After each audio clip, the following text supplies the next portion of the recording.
एक बार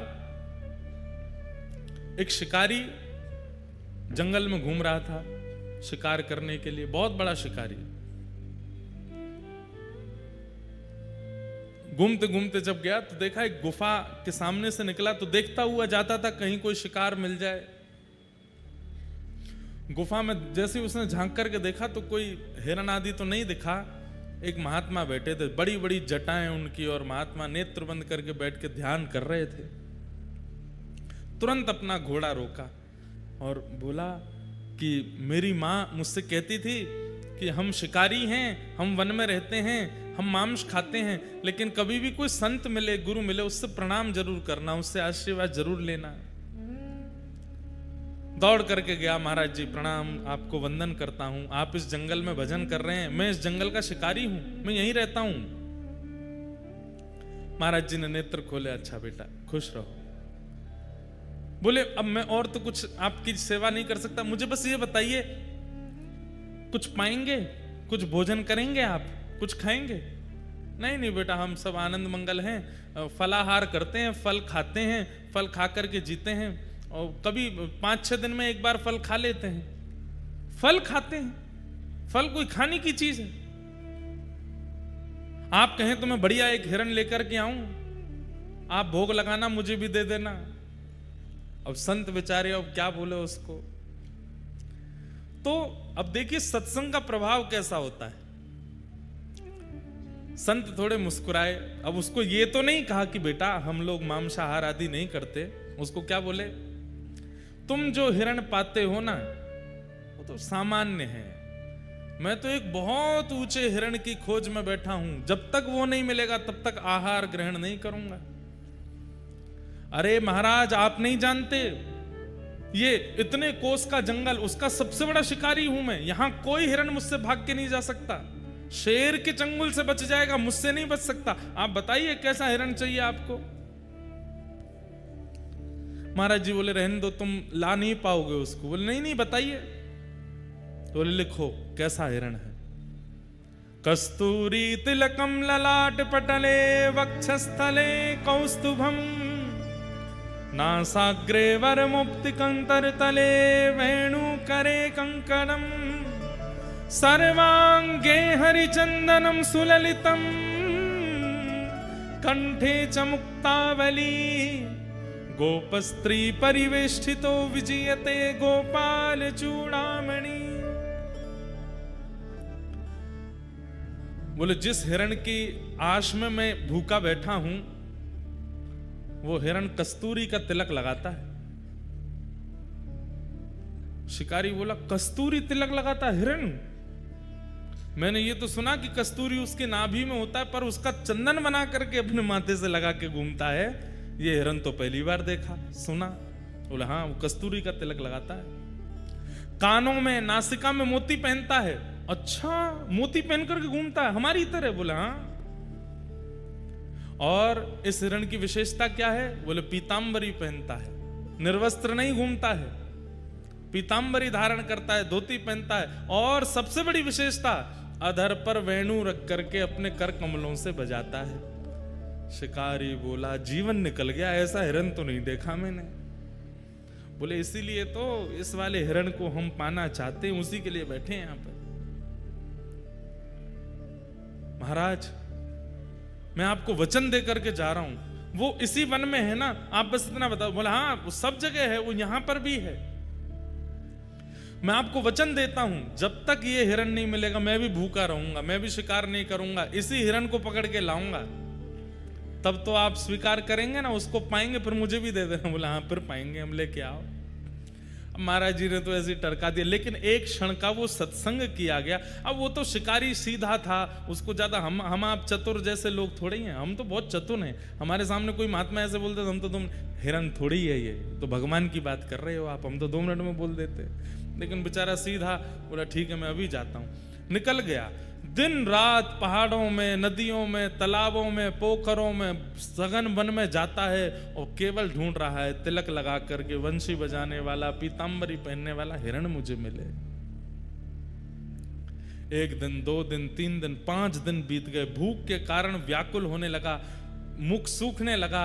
अब तो बस सामने से हिरण निकलते हैं तो उसको इच्छा तो बहुत होती कुछ खा लूं, लेकिन सोचता है मेरे गुरुजी भूखे हैं, मैं कैसे पाऊं, जब तक वो हिरण नहीं मिलेगा तब तक नहीं जाऊंगा।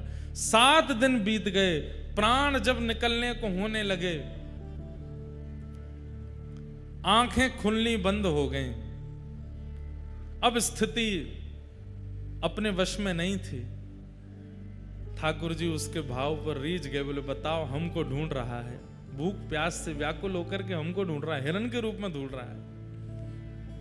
इतने में ही मोर मुकुट धारण किए, कानों में सुंदर मोती धारण किए हैं, नाक में सुंदर मोती पहने हैं, पीतांबरी पहने हैं, ललित गति विलास वल्गुहास, टेढ़ी मेढ़ी चाल चलते हुए सघन वन से वेणु का नाद करते हुए कस्तूरी की सुंदर सुगंध आने लगी, चंदन की सुगंध आने लगी। तभी देखता है कि सामने से नीलांबर ठाकुर जी पीतांबरी पहन करके वेणुनाद करते हुए, मोर पिच्छ का मुकुट धारण करते हुए उसके सामने अधरों पर वेणु धारण करके मधुर स्वर से वेणु बजाते हुए आ रहे हैं। गुरु जी ने जितना बताया था सब देख रहा है। कस्तूरी की सुगंध आ रही है, नाक में मोती पहना है, कानों में कुंडल पहने हैं, पीतांबरी पहन रखी है, नील कांति नील वरण है, और ये हिरण तो नहीं है पर नेत्र तो मृग जैसे ही है, मृगनयन है। संभवतः यही वो हिरण होगा, श्रृंगार करके हमारे जैसा, मानवों जैसा लग रहा है। तुरंत प्रसन्न हो गया, वो मिल गया हिरण। अब क्या करूं, कैसे पकड़ूं? तो जैसे हिरण को पकड़ता है चुपके से, वैसे ही ठाकुर जी के पीछे धीमे धीमे चल रहा है, और हिरण पकड़ने वाला जाला हाथ में लेकर के चल रहा है। ठाकुर जी मधुर मधुर स्वर से वेणु बजाते हुए गजगामिनी चाल से आगे चल रहे हैं, पीछे पीछे वो शिकारी चल रहा है। जैसे ही देखा मौका है, तुरंत जाला फेंका, ठाकुर जी को उसमें बंदी बनाया, पकड़ लिया पकड़ लिया पकड़ लिया, आ गया मेरे चंगुल में। ठाकुर जी को पकड़ करके जाला बांध करके और उठा करके अपने कंधे पर टांगा, घोड़े पर बैठ करके ले गया गुरु जी के पास। सप्ताह बाद गुरु जी बाहर से चिल्लाने लगा गुफा के भीतर से। संत बोले फिर से आ गया, अरे जल्दी बाहर आइए, बहुत मचलता हुआ हिरण है ये, बड़ी मुश्किल से पकड़ करके लाया हूं, 1 सप्ताह लग गया गुरुजी, पेट में चूहे दौड़ रहे हैं, जल्दी बाहर आओ। संत बोले पता नहीं किसको पकड़ लाया होगा, देखता हूं। बाहर जाकर के देखा तो मुरली मनोहर श्याम सुंदर कंधा पे बैठे हैं उसके, जाले में बंद होकर के, बिल्कुल ऐसे होके। जैसे ही ठाकुर जी को देखा, गुरु जी तो वहीं मूर्छित हो गए। शिकारी दौड़ करके गया, बोले गुरु जी होश में आओ, पानी वानी डाला। जैसे तैसे होश में आए। शिकारी बोले गुरु जी आप ठीक हो? बोले मैं ठीक हूं बेटा। वो कहाँ है हिरण? बांध रखा है मैंने पेड़ से, भाग जाएगा, जल्दी करो, अग्नि चेताओ, भोग लगाओ आप, फिर मैं भी पाऊंगा। अरे पगले खोल इनको। खोलूंगा नहीं, 1 हफ्ता बाद मिला है। गुरु जी के नेत्र सजल हो गए।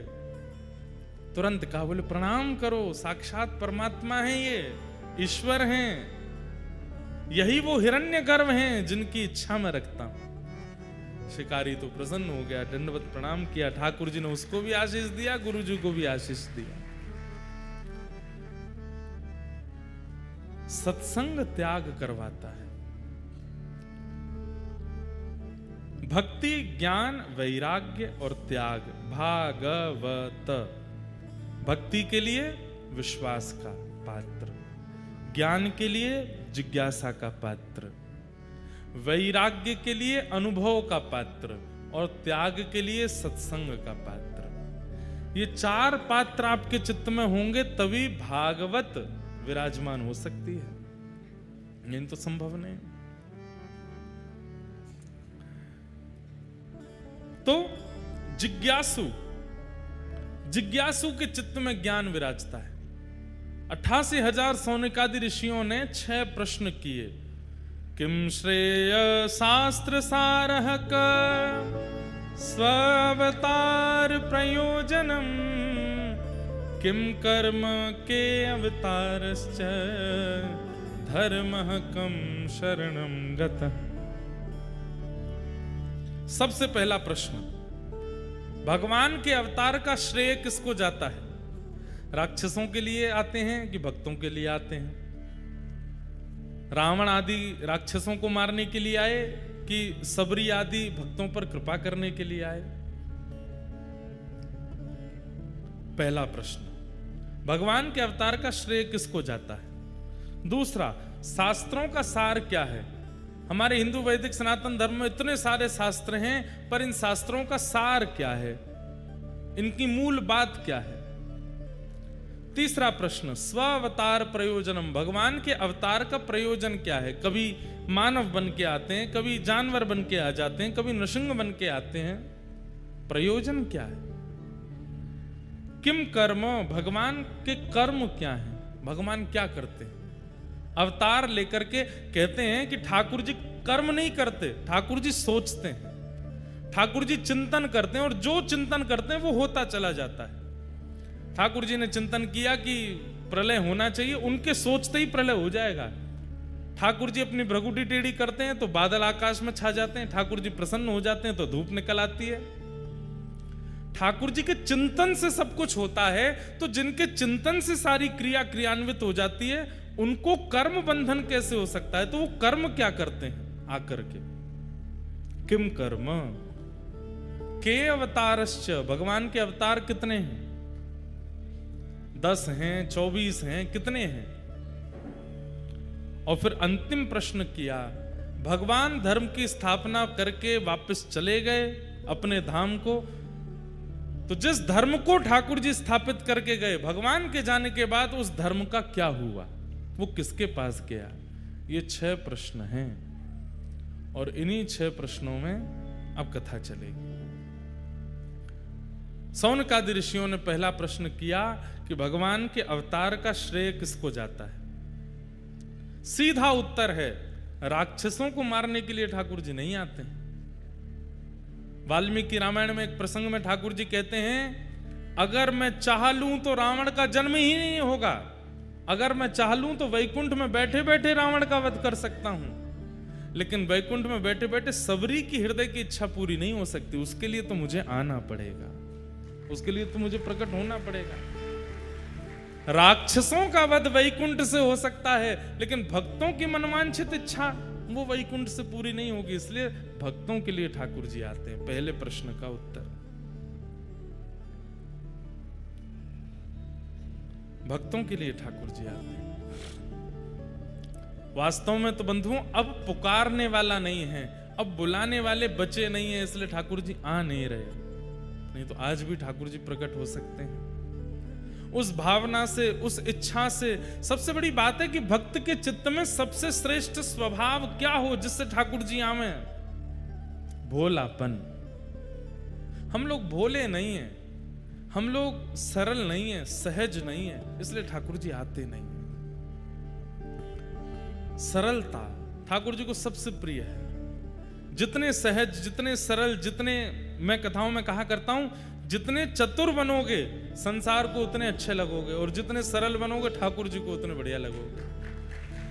जितने चतुर बनोगे, क्या आता है आपको? बोले सर्वगुण संपन्न है, चाय बनवा लो, पकौड़े तलवा लो, कचौड़ियां बनवा लो, गाड़ी चलवा लो, कपड़े धुलवा लो, पढ़ाई करवा लो, दूसरों को पढ़वा लो, नाच करवा लो, गाने गवा लो, किसी भी काम में पीछे नहीं है।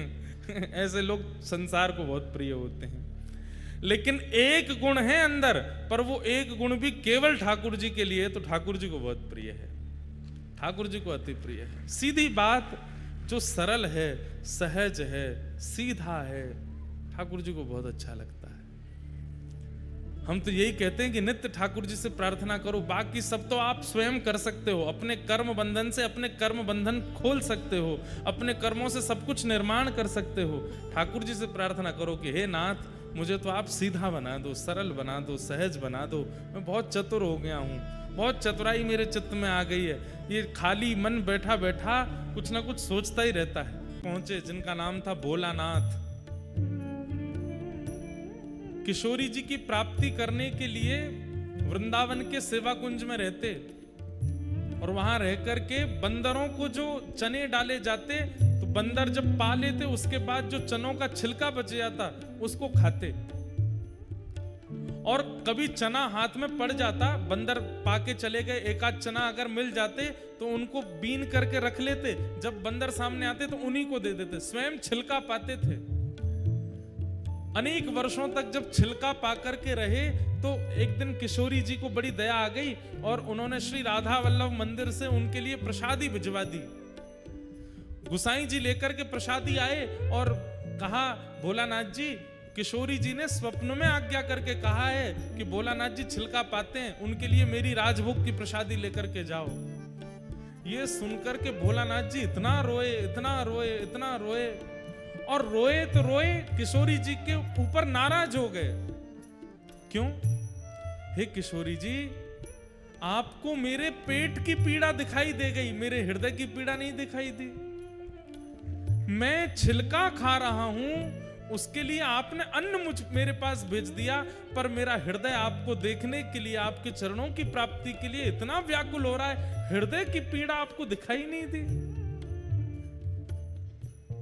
अरे वही दिखता है जो विशेष होता है, इसका मतलब मेरे पेट की पीड़ा विशेष दिख रही है, इसीलिए आपने आज अन्न सामग्री भेज दी, मेरे हृदय की पीड़ा नहीं दिखाई दी। अब मैं और रोऊंगा, अब मैं और पुकारूंगा ताकि मेरे हृदय की पीड़ा आपको दिखाई दे, और अगली बार आप भोजन का थाल ना भेज करके स्वयं पधारो यहां पर।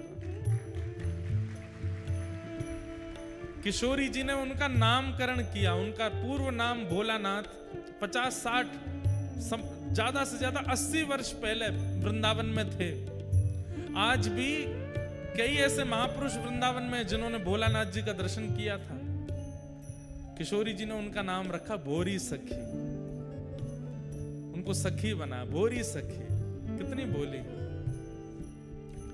हे श्यामाजू, हमें आपसे और कुछ नहीं चाहिए, या तो आप अपना लीजिए, और आप अपनाना नहीं चाहती हैं, हमें इतने योग्य नहीं समझती, तो कम से कम वृंदावन वास तो दीजिए, वृंदावन दे दीजिए। आपके चरणों में पड़े रहेंगे, बस इसी से आनंद हो जाएगा। बंधुओं, ये आचार्यों की वाणी है, गाइए और व्यासपीठ के सन्मुख गाइए, क्या पता किशोरी जी सुन लें और आपको प्रिय लगूं, ऐसा मेरा निर्माण कर दो किशोरी जी। बंधुओं, हम हरि को प्रिय लग जाएं, बस ये हमारी इच्छा है।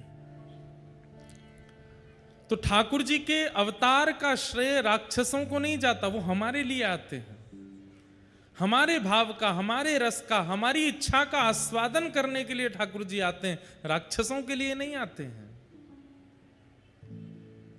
हम प्रेम से क्या प्रस्तुत करते हैं, उस प्रेम से प्रस्तुत की गई वस्तु का आस्वादन करने के लिए ठाकुर जी आते हैं। तो भगवान के अवतार का श्रेय भक्तों को जाता है। दूसरी बात, शास्त्रों का सार क्या है।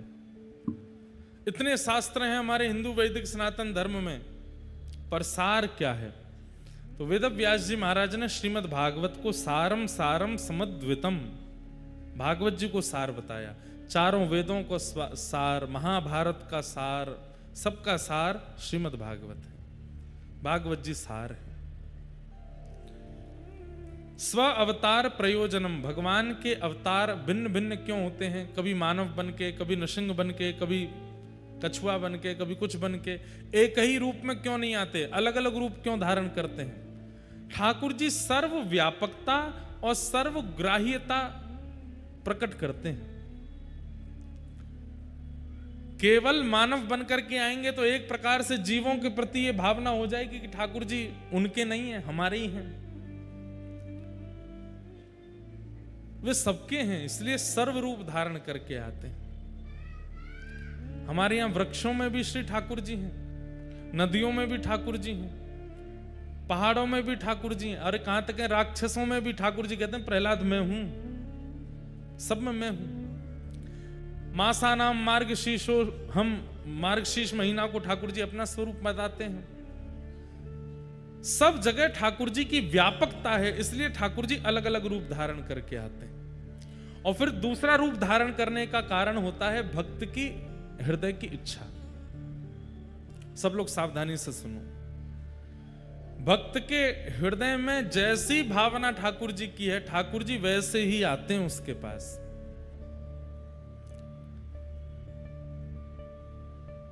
बहुत सुंदर है भैया, बैठ जाओ, हम ले लेंगे आपसे, हैं कथा के बाद ले लेंगे। और भी यहां भी कुछ लोग कुछ बना के लाएं, कथा के बाद सब लोग प्रदान कर देना। अभी कथा सुन लो। लड्डू गोपाल ये किसके ठाकुर जी हैं? श्रीमद वल्लभाचार्य जी महाराज के चित्त के ठाकुर जी हैं, नवनीत प्रियालाल जी। उनके चित्त में ये छवि है कि हाथ में मक्खन लेकर के ठाकुर जी घुटमुन चल रहे हैं, और उन्हीं की छवि से ठाकुर जी ऐसे नवनीत प्रियालाल जी के रूप में प्रकट हो गए। कल मैंने बताया, ये परसों बताया, कल बताया, यशोदा जी के चित्त के ठाकुर जी हैं। मुरली मनोहर ठाकुर जी गोपियों की श्री राधा रानी के चित्त के ठाकुर जी हैं। सब जगह अलग अलग स्वरूप है ठाकुर जी का। जगन्नाथपुरी में ठाकुर जी बिना हाथ पैर आंख नाक मुंह के बैठे हैं, विचित्र स्वरूप है ठाकुर जी का, पिघला हुआ, प्रेम पिघलित हैं। वहां ठाकुर जी ब्रजवासियों के प्रेम में, वियोग में प्रेम विगलित हो गए हैं, उनके चित्त के ठाकुर जी। दक्षिण में एक उडुपी में श्री कृष्ण भगवान हैं, वहां के स्वरूप अलग हैं। एक केरला में एक और ठाकुर जी हैं, वहां पर गुरुवायूर, उनका अलग स्वरूप है।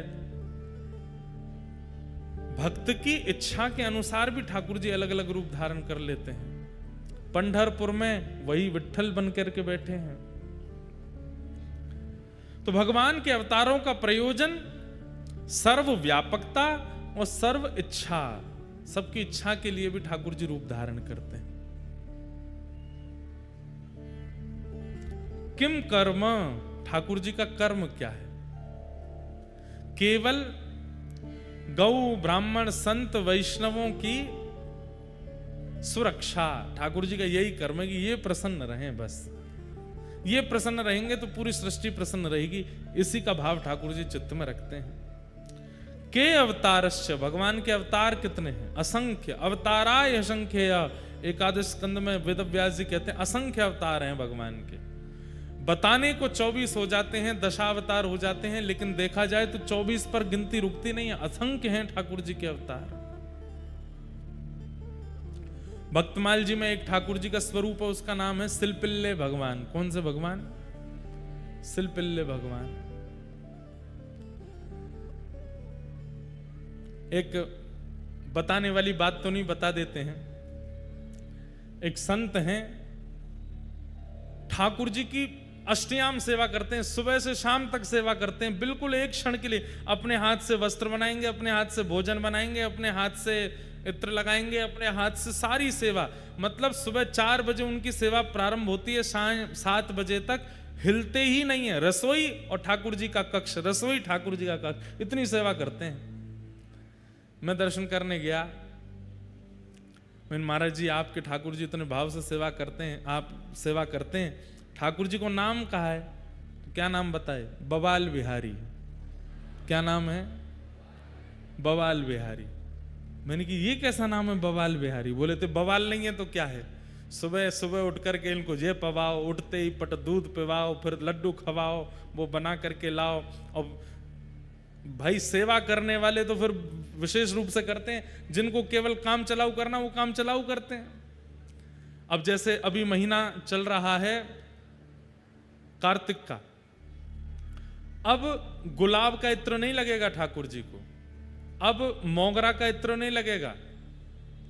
अब धीरे धीरे ठाकुर जी के इत्र परिवर्तित होंगे, क्योंकि धीमे धीमे हवा में नमी आ रही है, थोड़ी ठंडक आती जा रही है, रात्रि में ठंडा होता जा रहा है, तो इसलिए अब ठाकुर जी के इत्र बदल जाएंगे। अब केसर का इत्र धीरे धीरे प्रारंभ होगा, कदम्ब का इत्र लगेगा ठाकुर जी को, और फिर जैसे ही महीना ठंडा हो जाएगा पूर्ण रूप से, तो फिर ठाकुर जी को हिना का इत्र लगेगा, शमामा का इत्र लगेगा, गरम इत्र कस्तूरी के इत्र लगेंगे। तो कितना अब इत्र का भी विचार किया जाता है, वस्त्रों का भी विचार किया जाता है। गर्मी में ठाकुर जी को बिल्कुल सूती वस्त्र पहनाए जाते हैं, अब धीरे धीरे रेशमी वस्त्र और फिर धीरे धीरे गर्म वस्त्र पहनाने पड़ेंगे। भोजन सामग्री में भी, पेय पदार्थ में भी ध्यान रखा जाता है कि गर्मी में क्या पाएंगे, सर्दियों में क्या पाएंगे। बवाल बिहारी, तो बोले इसलिए इनका इतना बवाल है, इसलिए इनका नाम हमने बवाल बिहारी रख दिया है। मैंने कहा बहुत बढ़िया। तो जाकी रही भावना जैसी, प्रभु मूरत देखी तिन तैसी। जिसकी जैसी भावना होती है ठाकुर जी उसके लिए वैसे रूप में प्रकट हो जाते हैं। धन्ना जाट के लिए सामान्य पत्थर में भी ठाकुर जी आ गए, और पुंडलीक के लिए साक्षात पंडरीनाथ भगवान द्वार पर खड़े हैं, पर उसके लिए माता पिता ही सर्वोपरि हैं। वो ईंट खिसका देता है, बोले कि मैं माता पिता की सेवा छोड़ के थोड़ी आऊंगा। जिसकी जैसी भावना वैसे ठाकुर जी हो जाते हैं। तो अवतार असंख्य हैं ठाकुर जी के, एक नहीं है। और अंतिम प्रश्न किया गया, धर्म कम शरणम गतः। अंतिम प्रश्न है कि भगवान के चले जाने के बाद, लीला पूरी करने के बाद धर्म किसकी शरण में गया। इसका उत्तर देते हुए कहते हैं, धर्म हमारी शरण में है, इसलिए धर्मो रक्षति रक्षतः। धर्म की रक्षा करने का दायित्व हमारा है। इसका मतलब रक्षा उसकी की जाती है जो शरण में है। तो ठाकुर जी धर्म स्थापित करके गए, हम लोगों को सौंप गए कि भाई अब धर्म का पालन तुम करना। जो लोग कहते हैं कि हम धर्म मार्ग पर क्यों चलें, क्योंकि आपको ठाकुर जी, इसके लिए ही ठाकुर जी आए थे धर्म स्थापित करने, और आपको देके गए कि इसका स्थापन करो, इसकी सुरक्षा करो। अगर धर्म मार्ग से विलग होकर के व्यक्ति चलता है, ठाकुर जी को बहुत पीड़ा होती है। हमने धर्म स्थापित किया और ये धर्म से विलग चल रहे हैं। ये 6 प्रश्न किए, और इन्हीं 6 प्रश्नों का अब विस्तार से उत्तर भागवत है। सूत जी महाराज अपने गुरुदेव को वंदन करते हैं, और वंदन करते हुए कहते हैं, हे साधु जनों, आप लोगों ने जो प्रश्न किया है, इस प्रश्न से कृष्ण लीला प्रकट होगी, कृष्ण कथा प्रकट होगी, इसलिए मैं इन प्रश्नों को प्रणाम करता हूं। भगवान के अवतारों का वर्णन करते हुए भागवत जी के निर्माण की कथा सुनाई। श्रीमद् भागवत क्यों लिखी गई। प्रश्न हुआ कि वेदव्यास जी महाराज ने इतने ग्रंथ लिखे थे, तो फिर भागवत लिखने की क्यों इच्छा हुई।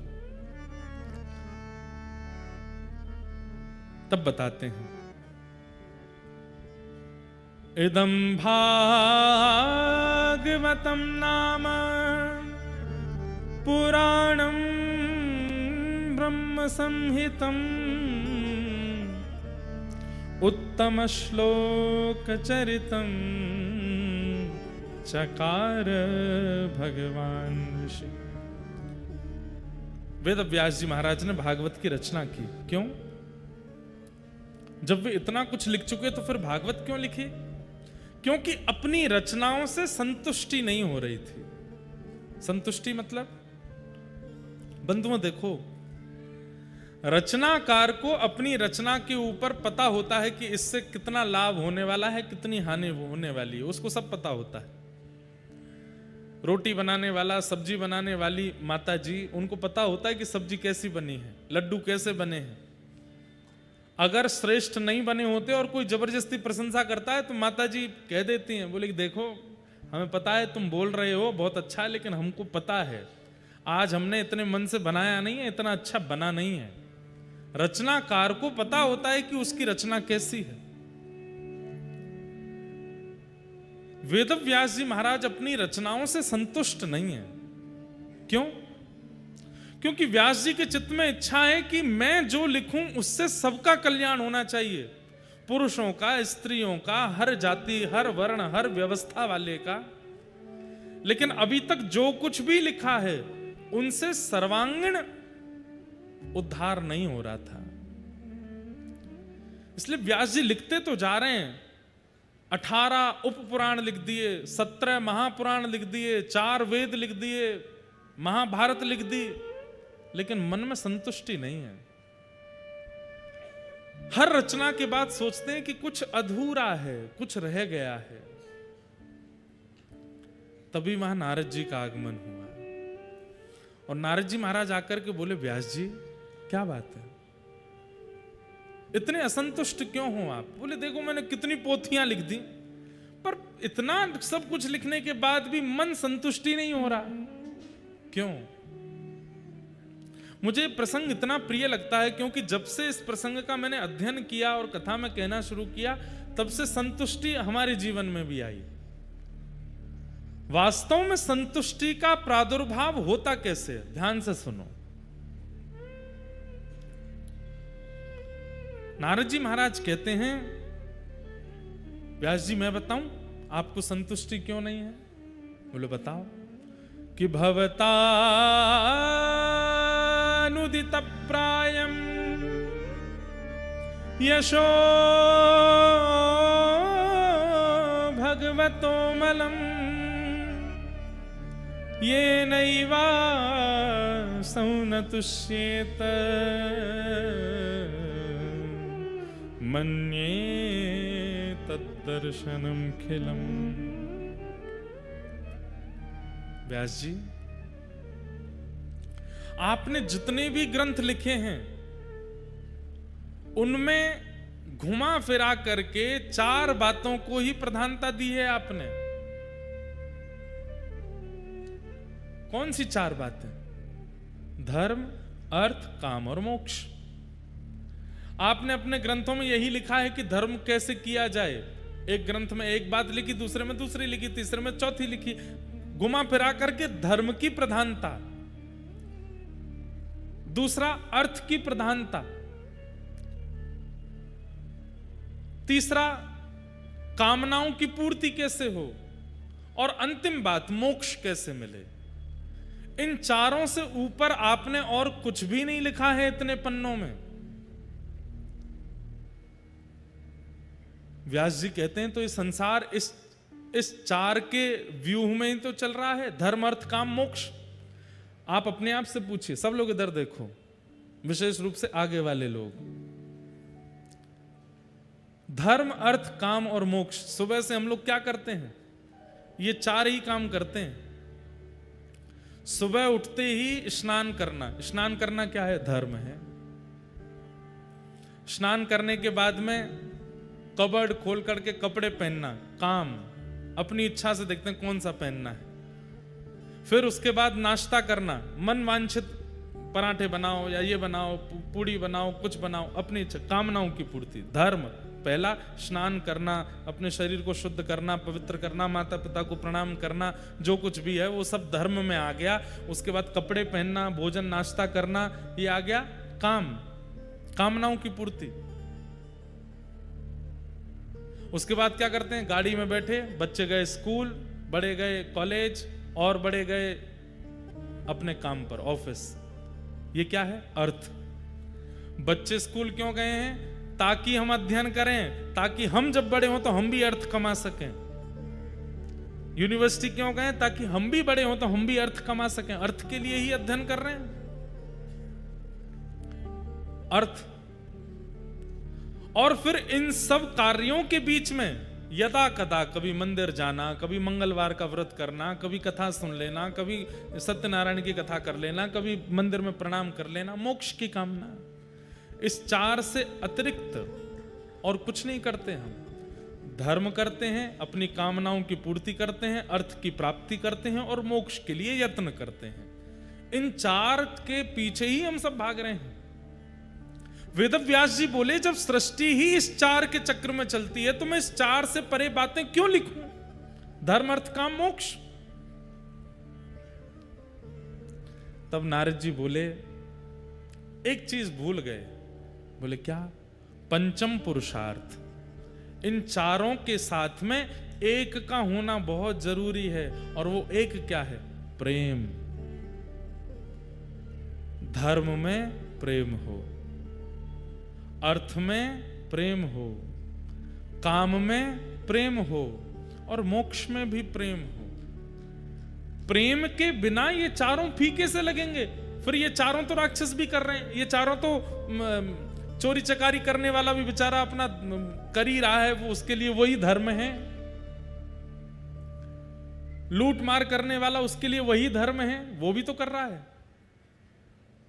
नारद जी कहते हैं कि आपने चारों के बारे में तो वर्णन किया, लेकिन प्रेम को छोड़ दिया, इसलिए आपका चित्त असंतुष्ट है। प्रेम का पुट लगाते ही ये चारों और ज्यादा सुंदर हो जाएंगे, जैसे धर्म। अब कई लोग धर्म के नाम पर बलि चढ़ाते हैं, क्यों? प्रेम नहीं है चित्त में। प्रेम होता चित्त में तो किसी निर्दोष को क्यों मारेंगे? अब एक बात बोले आपको हम, बलि क्या होती है, सुनो ध्यान से। कई लोग कहते हैं कि वेदों में भी तो लिखा है कि बलि होनी चाहिए, कई लोग कहते हैं कई यज्ञों में भी प्रथा है कि बलि होनी चाहिए। ध्यान से सुनिए, बलि का स्वरूप क्या है? वेदों ने कहा, आचार्यों ने कहा, पूर्वजों ने कहा कि भाई तुम्हारे चित्त में मैं करने वाला एक बकरा बैठा है, वो 24 घंटा मैं करता रहता है। गाड़ी मैंने खरीदी, घर मैंने बनाया, और इंडस्ट्री मेरी है पूरी, बच्चे मेरे हैं महाराज, पड़ोसी के भी बच्चे होते, मैंने पढ़ाया इनको, मैंने ही बताया था उसे स्कूल में भेजो। ब्याह किसी का सक्सेसफुल हो गया, मैंने ही तो बताई थी लड़की, ये तो वहां जा रहे थे करने के लिए। हर जगह ये क्रेडिट लेने वाला जो बकरा आपके चित्त में है, विशेष तिथियों में जाइए और जाकर के देवी के सामने उस चित्त के मैं रूपी बकरे की बलि चढ़ाओ, उसको नष्ट करो। मतलब हमारे दोषों को, हमारे चित्त के दोषों को ही जानवर बताया गया, उनकी बलि चढ़ाने की आज्ञा की। लेकिन भले लोग हैं हम, चित्त की बलि तो नहीं चढ़ा करके आए, जानवर को ले गए। लो महाराज, देवी प्रसन्न हो जाएंगी। दुर्गा सप्तशती कहती हैं, कुपुत्रो जायेत क्वचिदपि कुमाता न भवति। पुत्र कुपुत्र होता है, पर मां कुमाता कभी नहीं हो सकती। वो मां को कैसे प्रसन्नता हो सकती है? अब कई मंदिरों में भी ऐसा होता है, कई लोग विरोध करेंगे मेरा इस बात पर, कई जगहों पर तो प्रथा है, पहाड़ी इलाकों में कहते हैं बलि नहीं चढ़ाओ तो देवता भूखलन कर देते हैं, लैंडस्लाइड होने लग जाता है, बाढ़ आ जाती है। अरे नहीं, ऐसा नहीं होता। कोई देवता किसी जीव की बलि नहीं चाहता। धर्म है पर दया नहीं है उसमें, धर्म है पर प्रेम नहीं है उसमें, इसलिए धर्म के नाम पर हम अधर्म कर देते हैं। कई लोग, अच्छा चलो ये तो बहुत ऊंची बात कर दी मैंने, हमारे लेवल की बात करूं, हम लोग धार्मिक हैं, पर हमारा धर्म कैसा है कि दूसरा व्यक्ति जो करता है उसको बिल्कुल ओछा समझ लेते हैं। अगर कोई दूसरा धार्मिक कार्य कर रहा है तो ऐसे थोड़ी होता है, शंकर जी ऐसे ऐसे थोड़ी खुश होते हैं, कहां का पानी लाओ, नल का पानी लाओ, नल का पानी चढ़ा रहे हो शंकर जी पर, इससे खुश होते हैं। कौन सी मिठाई लाए हो, कैसा तिलक लगा रहे हो, कैसा चंदन लगा रहे हो, कौन सी माला, अरे ये पुष्प तो शंकर जी को प्रिय नहीं। कई लोग भक्ति में बीच की भुआ बने रहते हैं, ऐसे नहीं होता, ये नहीं होता, ये नहीं करते, वो नहीं करते, ऐसा नहीं होता। अरे तरीके बहुत होते हैं समझाने के, उसको करने दो। करने के बाद जब आपके पास बैठे तब उसको किसी कथा के द्वारा, किसी प्रसंग के द्वारा, किसी प्रमाण के द्वारा समझा दो। सुनो ऐसे ऐसे होता है, हमने सुना था उनकी कथा में ऐसा प्रसंग था, वहां कहीं ऐसा वर्णन है। और जब तक आपके पास प्रमाण ना हो, बोलिए मत, प्रमाण लेकर के आओ, तब उसको समझाओ। धर्म में दया होनी चाहिए, धर्म में प्रेम होना चाहिए, नहीं तो धर्म के नाम पर अधर्म कर देते हैं कई लोग। अर्थ, धन कमाने में भी प्रेम होना चाहिए।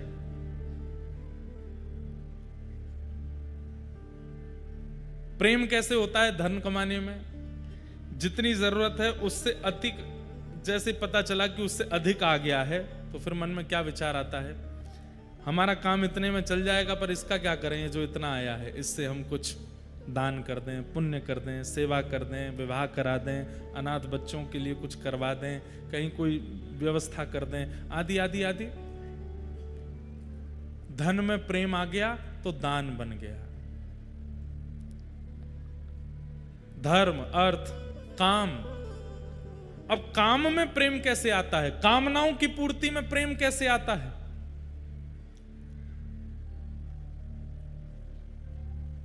कामना है कि आज आलू का पराठा बने, लेकिन हम स्नान करके आए उससे पहले ही माता जी ने पोहा ही बना दिया, तो पोहा बन गया है तो फिर उसमें गुस्सा ना करे या उटपटांग बोले ना, बस जो मिल गया वो उसको पाले प्रेम से, वो कोई बात नहीं, माँ कल पराठे बना देना, थोड़ा अच्छा लगेगा, और बाकी आप जो बनाते हैं सब अच्छा ही है। पत्नी बना दे नमक ज्यादा है तो प्रेम से पाले, कुछ कहे नहीं, ये कामना में प्रेम हो गया। धर्म अर्थ काम और मोक्ष, मोक्ष में भी प्रेम। केवल यज्ञ किए जा रहे हैं, अनुष्ठान किए जा रहे हैं, व्रत किए जा रहे हैं, नियम किए जा रहे हैं, प्रेम का बिल्कुल ध्यान नहीं धर रहे हैं। ठाकुर जी के सामने दिया जलना चाहिए, अगरबत्ती जलनी चाहिए, अनुष्ठान होना चाहिए, यज्ञ होना चाहिए, ठाकुर जी को प्रेम कैसे प्रस्तुत हो इसका कोई विचार नहीं है। ऐसे मोक्ष की प्राप्ति से भी मोक्ष तो मिल जाता है, पर ठाकुर जी भी फिर बहुत बड़ा वैकुंठ है, उसमें कोई कोना दे देते हैं, बैठे रहो भाई, वैकुंठ चाहिए था मिल गया तुमको। 5 प्रकार की मुक्ति होती है ना, उन मुक्ति में जो केवल यज्ञ व्रत अनुष्ठान का नियम का ध्यान रखते हैं, उसमें प्रेम का ध्यान नहीं रखते, ठाकुर जी के प्रति भावना नहीं रखते, केवल नियम से सब कुछ करते रहते हैं, उनको मुक्ति मिलती है। पर कैसी मुक्ति मिलती है? वैकुंठ में एक कक्ष प्राप्त हो जाएगा, एक स्थान प्राप्त हो जाएगा, बैठे रहो वहीं पर बैठ करके चिंतन करते रहो, हफ्ता में कभी एक बार ठाकुर जी दिख जाएंगे। लेकिन प्रेम लक्षणा भक्ति करने वाली जैसे मीराबाई, जैसे सूरदास, जैसे कुम्मन दास, जैसे रहदास, ऐसे प्रेम से ठाकुर जी को पुकारने वालों को वैकुंठ मिलता है, पर ठाकुर जी इनको निज परिकर बना लेते हैं, अपना बना लेते हैं। आप हमारे पास रहो। एक कवि हुए, वो गाते हैं, गजराज तारो तेने आवने को, जावने को, खावने पकावने को मीराबाई तारी है। नरसिंह मेहता को तारो वही वार सवारने को, वेदन सुनावने को जयदेव तारो है।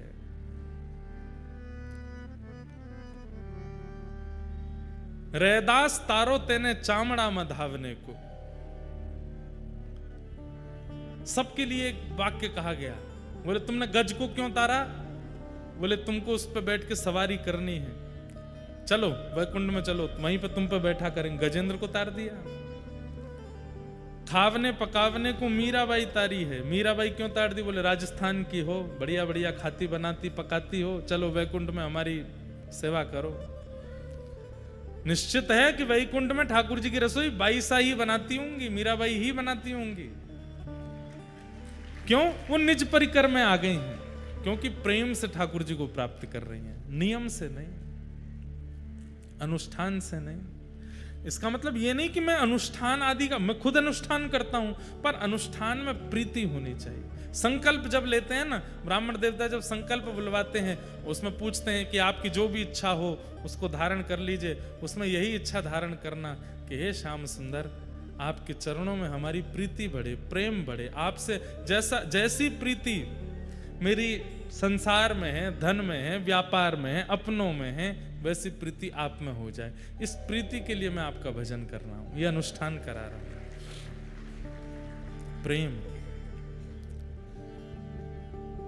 प्रेम, आपने प्रेम को छोड़ दिया व्यास जी, इसलिए आपके चित्त में संतुष्टि नहीं है। और एक बात कह दूं बंधुओं, धर्म का नाम धर्म रहता है, अर्थ का नाम अर्थ रहता है, काम का नाम काम रहता है, मोक्ष का नाम मोक्ष रहता है, यदि वो प्रेम के बिना होते हैं। लेकिन प्रेम का नाम, प्रेम जब आ जाता है, धर्म का नाम भी प्रेम हो जाता है, अर्थ का नाम भी प्रेम हो जाता है, काम का नाम भी प्रेम और मोक्ष का नाम भी प्रेम। फिर वहां पे इन चारों का कोई अस्तित्व नहीं रहता, वहां प्रेम ही रहता है। हमारे वृंदावन में, हमारा वृंदावन प्रेम प्रधान है। अभी तो हम वृंदावन की ज्यादा अंतरंग चर्चा कर नहीं रहे यहाँ पर, थोड़ा हम भी समझ रहे हैं आप लोगों को कि उस भाव की आप लोग आस्वादन कर पाओ, तो फिर वृंदावन का रस सुनाएंगे। हमारे वृंदावन में धर्म नहीं है। पूरी दुनिया में ठाकुर जी उठ जाते हैं सुबह 4 बजे, बिहारी जी 8 बजे उठते हैं। कितने बजे उठते हैं? क्यों? लाला है छोटो, देर ते सोयो रात में, सुबह देर ते उठेगो। अब यहां धर्म नहीं है। धर्म क्या कहता है? उत्तिष्ठ उत्तिष्ठ गोविंद उत्तिष्ठ गरुड़ध्वज उत्तिष्ठ कमला कांता त्रैलोक्यम मंगलम कुरु।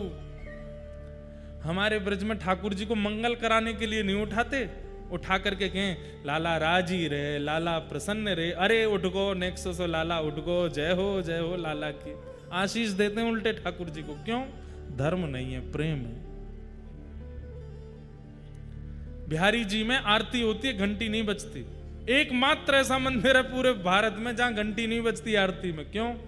लाला है, डर जाएगो, जोरते घंटी बज गई तो लाला घबरा जाएगो, इसलिए घंटी नहीं बजाते। श्रीनाथ द्वारा में शयन आरती 6:30 बजे हो जाती है। अभी कितने बज रहे हैं? बस होने वाली 1-8 घंटे में शयन कर जाएंगे ठाकुर जी। कपाट बंद हो जाते हैं 6:30 बजे, 6 बजे। क्यों? बोले कि भैया जिस समय में लाला व्रजमंडल में थे उस समय में लोग इतनी जल्दी ही सो जाते थे, इसलिए श्रीनाथ द्वारा की परंपरा में ठाकुर जी की मंगला 4 बजे हो जाती है। क्यों? लाला 6 बजे को सोया है, 6:30 बजे को सोया है। धर्म नहीं है, प्रेम। अच्छा, एक और बात, संध्या में उत्थापन के दर्शन होते हैं। हमारे वृंदावन में सारे मंदिर बंद हो जाते हैं 12:30 बजे तक, दोपहर में सारे मंदिर बंद।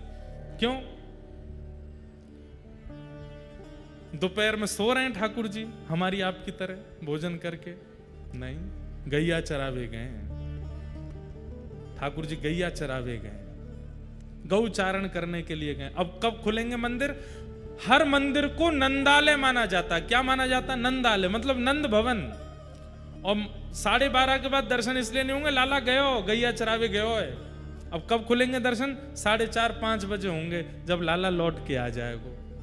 और जैसे ही ठाकुर जी लौट करके आते हैं तो सबसे पहले श्री राधा रमण जी में उत्थापन के बाद में औलाई आरती होती है। औलाई आरती में क्या करते हैं? ठाकुर जी के गाल पे इत्र लगाएंगे, हाथों पे इत्र लगाएंगे। क्यों? बोले मैया अपने पल्लू ते लाला के मुंह को पहुंच रही है। क्यों? मट्टी लगा के आए गए, गैया चरा के आए हो है। धर्म नहीं, प्रेम। हमारे वृंदावन में धर्म नहीं है। और वृंदावन की बात सुनो, कैसा वृंदावन? श्री राधा रानी के पग पग पे प्रयाग जहां। हमारे वृंदावन में जितने कदम आप चलते हो, वॉच पहन के जानना जिसमें स्टेप्स काउंट होते हैं, और उसको 0 करके वृंदावन में घूमना। जितने स्टेप्स हो जाएं, आपके 5000 हो गए, 10,000 हो गए, 14,000 हो गए, उतने स्टेप्स को क्या मानिएगा? उतनी बार प्रयाग का दर्शन हो गया। मान लीजिए 10,000 स्टेप्स हुए तो 10,000 प्रयाग दर्शन हो गए। राधा रानी के पग पग पे प्रयाग जहां, केशव की केली कुंज कोटि कोटि काशी है। कहते हैं वृंदावन में भ्रमण करते करते जब आप सघन वन को देखते हैं, कुंज निकुंजों को देखते हैं, तो जितनी कुंज निकुंज देखते हो उतनी बार काशी जाने का फल मिलता है। केशव की केली कुंज कोटि कोटि काशी है, और एक बार नहीं, करोड़ काशी का फल मिलता है एक बार देखने से।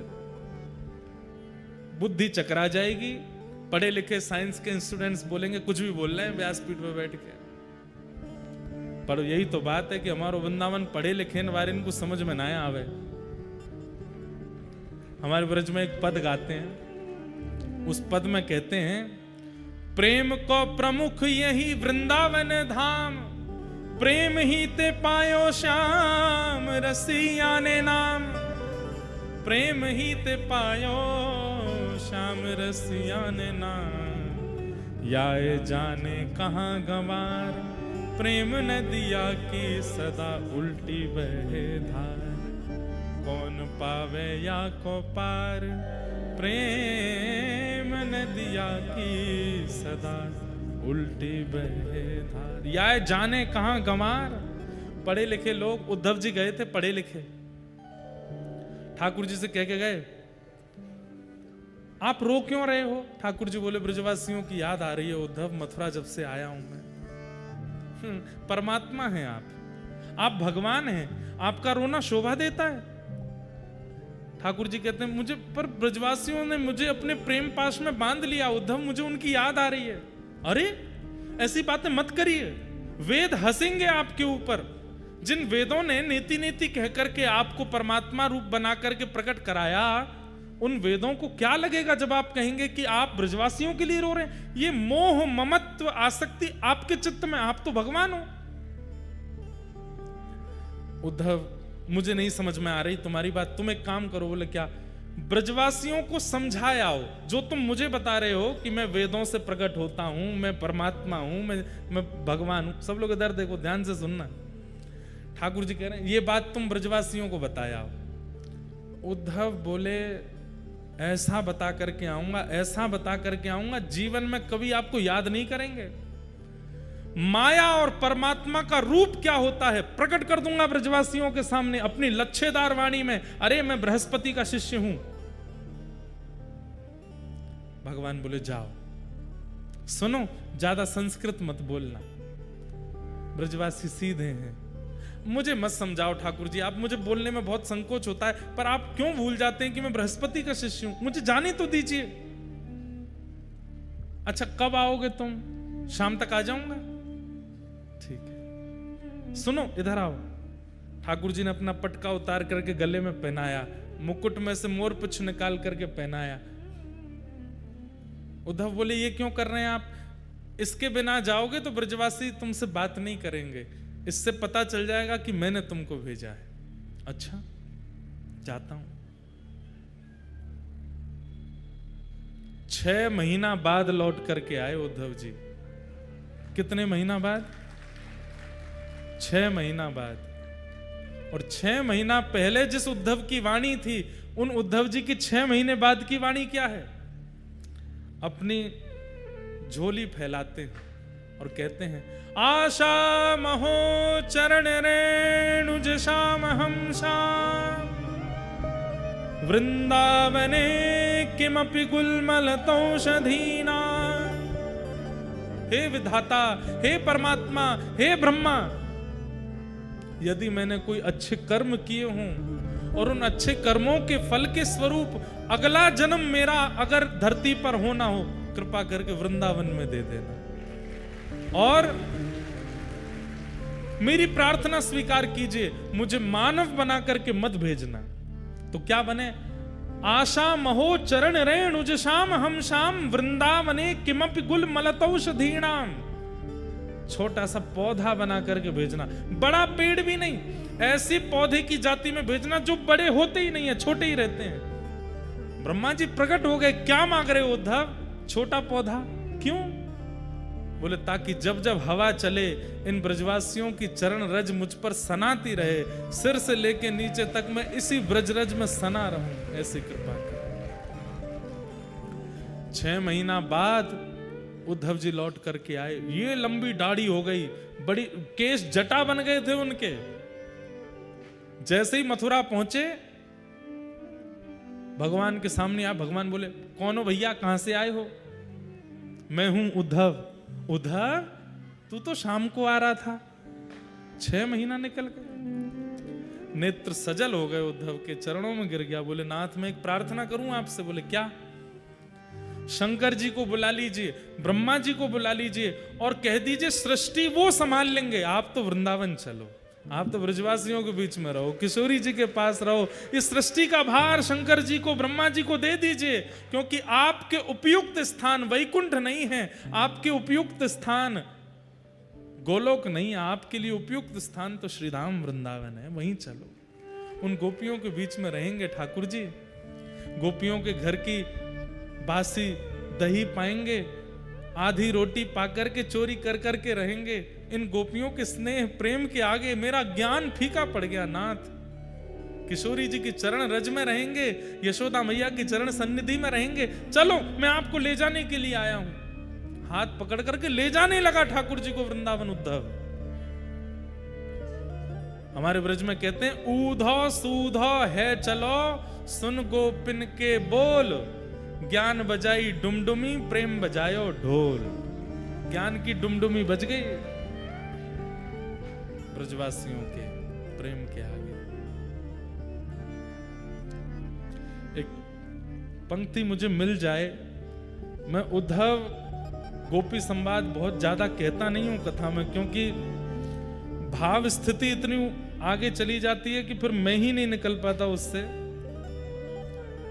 पर एक दो पंक्ति सुनाता हूं, एक सुंदर भाव की। मिल जाए तो, नहीं तो कोई बात नहीं।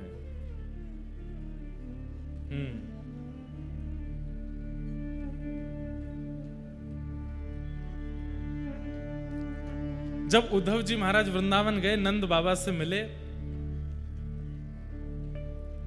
सोने के रथ में बैठ करके गए थे उद्धव जी। ये बात मैं प्रसंग क्यों सुना रहा हूं? हमारे वृंदावन में धर्म, अर्थ, काम, मोक्ष कुछ भी नहीं है, केवल एक है। क्या? प्रेम। और नारद जी महाराज व्यास जी को यही समझा रहे हैं कि प्रेम का पुट आपने नहीं लगा, इसलिए असंतुष्ट हो। तो जब उद्धव जी महाराज नंद बाबा से मिले तो नंद बाबा के सामने बैठ करके उद्धव जी ठाकुर जी की बड़ी प्रशंसा कर रहे हैं। सोने के पलंग पर सोते हैं ठाकुर जी, सोने की पादुका पहनते हैं जिसमें पद्मराग की मणियां जड़ी हुई हैं। ठाकुर जी जब सवेरे उठते हैं तो सुंदर सहनाइयां बजने लगती हैं, माखन मिश्री का भोग लगता है, इतने सेवक उनकी सेवा में रहते हैं, आदि आदि। मतलब ताकि इन ब्रजवासियों को ठाकुर जी का कष्ट ना लगे। इनको पता चलेगा कि ठाकुर जी प्रेम से हैं तो ये लोग उनको भूल जाएंगे। बड़ी बड़ी बातें कर रहे थे उद्धव जी। तब नंद बाबा आए और बोले, उद्धव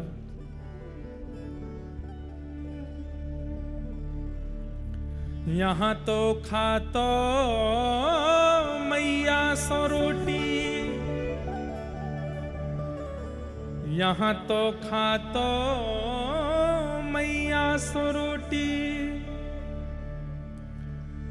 वाकू मैया सी रोटी मिली है कि ना, उधो सीधो बता। उद्धव यहां तो मैं अपने हाथ से रोटी पवाऊं, बलराम अपने हाथ से रोटी पवावे, रोहिणी अपने हाथ से रोटी पवावे, तो लाला पावे ही नहीं, और जबरदस्ती हम पवा भी दें तो वाके बाद भी रो तो रहे। बोले क्यों? मोकू तो मैया के हाथ से खा के ही पेट भरे, और कोई कितनों पवाए तो मेरा पेट ना भरे। तू कह रहा उद्धव कि वहां सोने की थाली में पाते हैं, ऐसे पाते हैं, वैसे पाते हैं, यूं बता दे कि मैया के हाथ की रोटी मिलती है कि नहीं? कन्हैया को यहां तो सोतो बाबा की गोदी, यहां तो सोतो बाबा की गोदी, ऊंचे ऊंचे पलंग बने, मखमल के गद्दे बिछे हैं, लेकिन लाला रात भर छटपटावे। बोले क्यों? बोले नींद तो मुकू नंद बाबा की गोदी में ही आवे और मेरी गोद में आके सोवे। अरे मथुरा जावे से एक रात्रि पहले तक भी मेरी गोद में सोवे लाला। यहां तो सोतो बाबा की गोदी, वहां बाबा की गोदी मिली है कि ना, उधो सीधे बता। ए उद्धव वहां वाकू बाबा की गोदी मिल रही है कि नहीं? तू तो ये बता। वाकू यशोदा मैया के हाथ की रोटी मिल रही है कि नहीं? ये बता।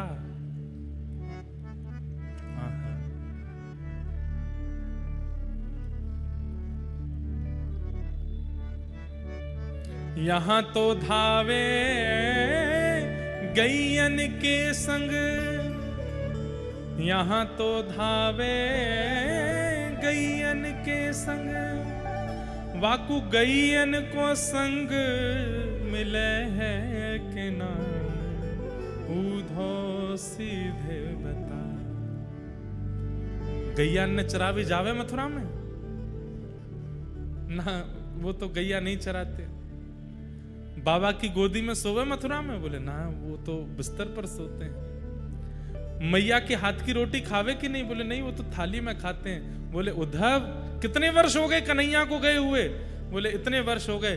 वास्तव में हमारो लाला इतने वर्ष से सोयो भी नहीं है, खायो भी नहीं है, प्रसन्न भी नहीं है। हम लिख करके कह रहे हैं आ बात को, क्योंकि जो वाकु प्रिय है वो तो मिलो ही नहीं वाकु।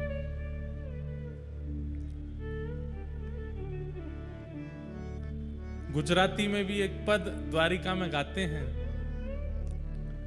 नंद माँ ने माता यशोदा जी सांभरे, ममता नी मूर्ति मारी रह गई गोकुल